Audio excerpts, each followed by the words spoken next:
and liftoff of the first United Launch Alliance Vulcan rocket, launching a new era in spaceflight to the moon and beyond. It may sound like the classic line from the Disney movie Toy Story, but for the first time in more than 5 decades, the United States is actually headed back to the moon and beyond. Because you know what?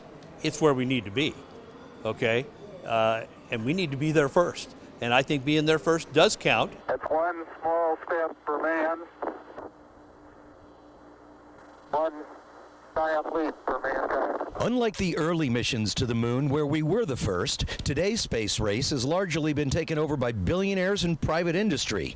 The 200-foot rocket launched this morning was powered by Blue Origin, a space company started by Jeff Bezos of Amazon fame. Well, I actually think it's really exciting to have these commercial guys involved. Number one is they're very dedicated. They're not slowing down.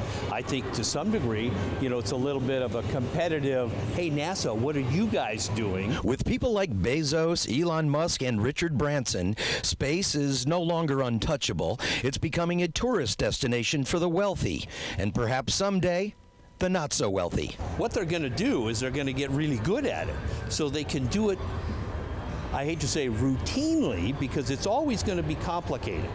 It's not going to be easy, but if you can make it routine, feel safe. With something as complicated as space travel, there is always a risk, and we're now seeing that in real time. While today's liftoff at Cape Canaveral was flawless, ground control says something is wrong in orbit. The United States' first trip back to the moon in 52 years might not make it to the moon this time. So the lander is having a challenge right now with the solar array. Now that private industry is building the rockets and the U.S. taxpayers are picking up the tab, a lot of Earthlings are still wondering, why spend billions of dollars going back to the moon? We've already been there, and we haven't had interest in over 50 years. Well, John Kennedy one time years ago said, because it's hard.